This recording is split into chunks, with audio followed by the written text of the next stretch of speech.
नमस्ते भारत, आपण बघत आहात WH न्यूज। मी विजय खवसे। आजच्या बातमीचे प्रायोजक आहे एश इलेक्ट्रॉनिक्स अँड फर्निचर, वाडी, नागपूर। आम्ही असतो बातम्यांच्या पुढे, बातम्यांच्या मागे। बातमी लपवत नाही, दाखवितो। तर बघूया आजची विशेष बातमी काय आहे।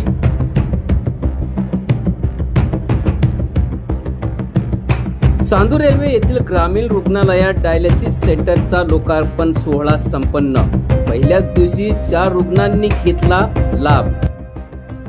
किडनीच्या आजाराने ग्रस्त असलेल्या रुग्णांसाठी चांदूर रेल्वे येथील ग्रामीण रुग्णालयात सुविधायुक्त निशुल्क डायलिसिस सेवा उपलब्ध करून देण्यात आली आहे।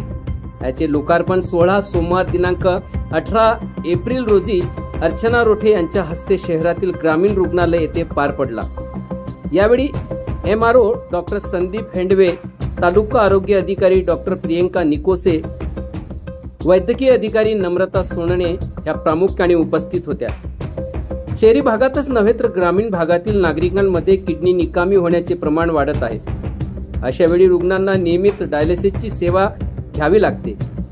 त्याकरिता सर्वसामान्य नागरिकांना खासगी रुग्णालयात जाऊन हजारो रुपये खर्च करावा लागते। महत्त्वाचे म्हणजे ही सेवा तालुका स्तरावर नसून याकरिता रुग्णांना अमरावती किंवा इतर ठिकाणी जावे लागते। मात्र डायलिसिस ही सेवा स्थानिक स्तरावर निशुल्क मिळत असल्याने त्याचा फायदा मतदारसंघातील जनतेला होणार आहे। यावेळी भाजपा तालुका अध्यक्ष विवेक चौधरी, शहराध्यक्ष नंदा वाधवाणी, उपसरपंच सोनू शेख, बच्चू वानरे, पवनराव गावंडे व ग्रामीण रुग्णालयातील कर्मचारी वृंद उपस्थित होते। स्थानिक ग्रामीण रुग्णालयात डायलिसिस सेवा उपलब्ध करून देण्यात आली। येथे एकूण 5 बेड असून डॉक्टर अंकित राऊत, कृष्णा इंगोले इतर 4 कर्मचारी डायलिसिस सेवा देणार आहेत। Rajesh Sarafi, WH news, bureau report, Chandur Railway. ऐकूया डॉक्टर सोनवणे मॅडम काय म्हणाल्या। आमदार प्रतापदादा अडसर यांचे प्रयत्नानं नवीन डायलिसिस सेंटर चालू झालेलं आहे। मला चांदूर रेल्वे आणि आजूबाजूचे सगळे लोकांना हे विनंती आहे की हे डायलिसिस सेंटरचा ज्यांना किडनीचा आजार आहे, ज्यांना सुपरमध्ये जाण्यासाठी फायनान्शियली किंवा हे नाही जाणे तर म्हातारे असते, कोणी सोबत नसते, हे जे त्रास आहे ते त्रास जवळ आल्यामुळे, घरापर्यंत हे डायलिसिस सेंटर आल्यामुळे त्यांना नक्कीच लाभ भेटल, त्यांचा त्रास कमी होईल, त्यांचे पैसे वाचत आणि जे काही आम्ही हे चांदूर रेल्वेमध्ये गव्हर्नमेंट दवाखान्यामध्ये जे काही चांगलं सुविधा गोरगरीब रुग्णांना देता येईल आम्ही देऊ। सगळ्यांनी याचा लाभ घ्यावा। थँक्यू। डायलिसिस सेंटर मध्ये 2 लॅब टेक्निशियन, 1 डॉक्टर आणि 1 क्लास 4 अशी हे पोस्ट भरलेली आहे। पुढे जाऊन अजून पेशंट वाढले तर हे स्टाफ भरण्यात येईल। आपली उपाययोजना काय राहील?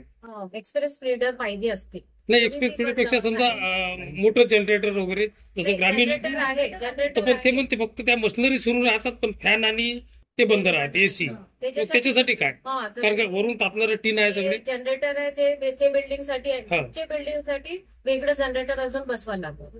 त्याचं नियोजन काही पूर्ण आहे, काही तयारी मागणी केली आहे आणि ते माझं तर हेच प्रयत्न राहील की पूर्ण दवाखान्यात कधी लाईट ना जाऊ। त्याच्यासाठी जसं डिस्ट्रिक्ट लेवलवर दवाखान्यात एक्सप्रेस स्प्रेडर लागलेला आहे तसं हे सुविधा आपल्याला भेटली तर खूपच चांगलं आहे। कारण की ओटी पण चालू होणार आहे उद्या, नाही तर त्याच्यासाठी खूप इलेक्ट्रिसिटीचा प्रॉब्लेम आहे। कारण पुढे पावसाळ्याचे दिवस येतील, परत काहीतरी वाराधूनमुळे वीजमुळे लाईन जाईल, इथं प्रॉब्लेम सर्वात जास्त जाईल। त्यासाठी याची ते नियोजन जनरेटरचं ते एकदम लवकर बंदोबस्त करायचा प्रयत्न करणार। तुम्ही आज इथं बनवली पाहिजे। पहिले दिवस आता जे महात्मा फुले योजनामध्ये आपल्या सेंटरमध्ये 5 पेशंट एनरोल झालेले आहेत। ऍक्च्युअली मध्ये कसं आहे, स्टेट लेवलवर आधार कार्ड, पेशंटचं आधार कार्ड, पॅन जे आधार कार्ड आहे, राशन कार्ड आहे, आम्हाला पाठवावं लागते। ते तिथून व्हेरीफाय मतलब एनरोल झाल्यावर मग आम्हाला परमिशन भेटते, मग आम्ही हे चालू करून देतो। तर आता 5 पेशंट एनरोल झालेले आहेत। 1 रुपयाही काही लागत नाही।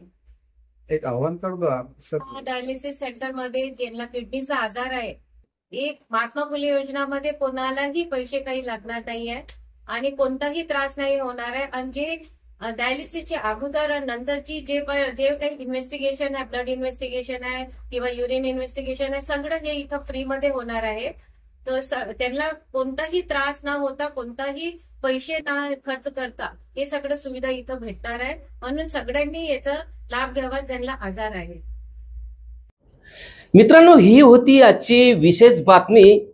पुन्हा घेऊन येणार मी खास बातमी. तोपर्यंत तुम्ही बघत राहा WH न्यूज. लाईक सबस्क्राईब करण्यास विसरू नका आणि जाहिरात देऊन आम्हाला आर्थिक मदत करा. धन्यवाद. नमस्कार.